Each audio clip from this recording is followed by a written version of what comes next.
एक बार एक राजा था जो हर प्रकार से संपन्न था। धनवान होने के साथ साथ उसकी बहुत सी रानियां, पुत्र और पौत्र थे। राजा जिस राज्य की ओर बढ़ता, उस राज्य को जी जान लगाकर जीत ही लेता था।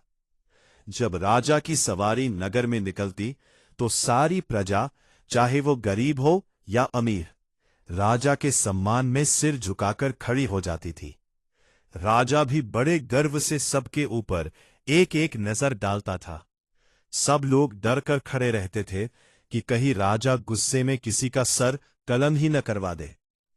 लेकिन नगर में एक व्यक्ति ऐसा भी था जो पागल सा दिखता था।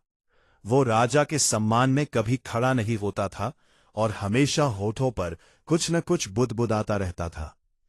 जब राजा की सवारी निकलती, तो वो राजा को देखकर जोर से कहता था, राजा सबसे बड़ा गरीब है, राजा सबसे बड़ा मूर्ख है।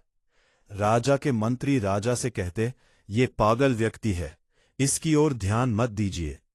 राजा को गुस्सा तो बहुत आता था, पर वो अपना गुस्सा दबा लेता था। एक दिन फिर राजा की सवारी निकली।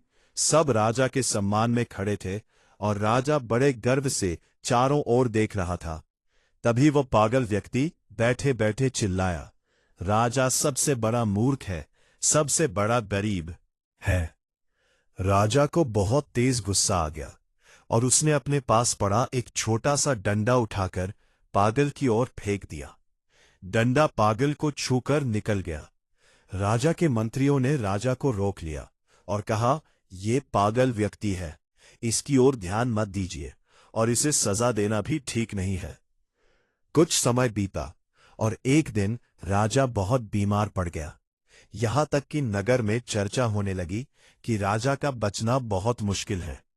नगर की सारी प्रजा राजा से मिलने आने लगी। एक दिन उस पागल व्यक्ति ने सोचा कि राजा का अंतिम समय चल रहा है, मुझे भी राजा से मिल आना चाहिए। वो पागल व्यक्ति भी राजा से मिलने गया। आज राजा उसे देखकर बिल्कुल भी गुस्सा नहीं हुआ, बल्कि उसने उसे बड़े प्यार से बिठाया।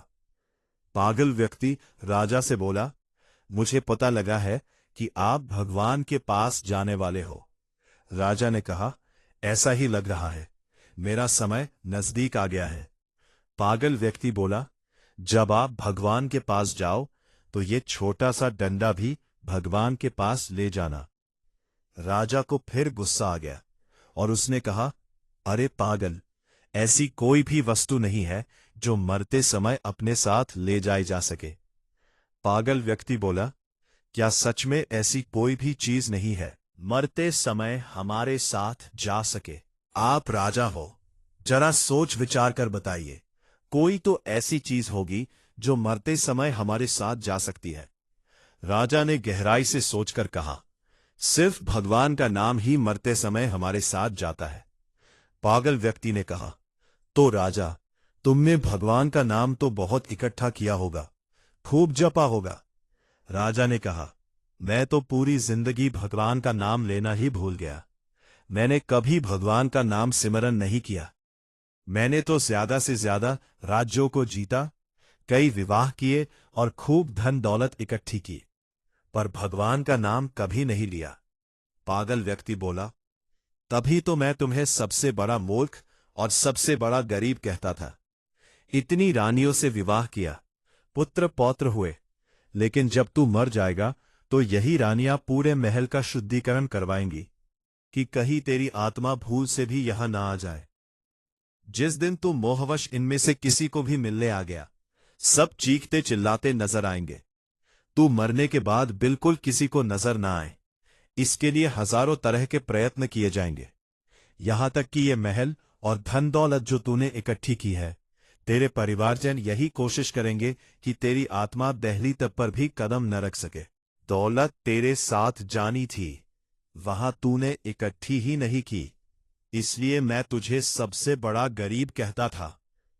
अब बता, मैं पागल हूं या तू पागल है? राजा कहने लगा, पूरा जीवन मैंने नाम सिमरन नहीं किया, तो अब सिमरन मुझसे नहीं होगा, क्योंकि मुझे सिमरन की आदत ही नहीं है। पर वाह वाह रे मौज, फकीरा दी। इतना कहकर राजा ने वही प्राण त्याग दिए। आनंद।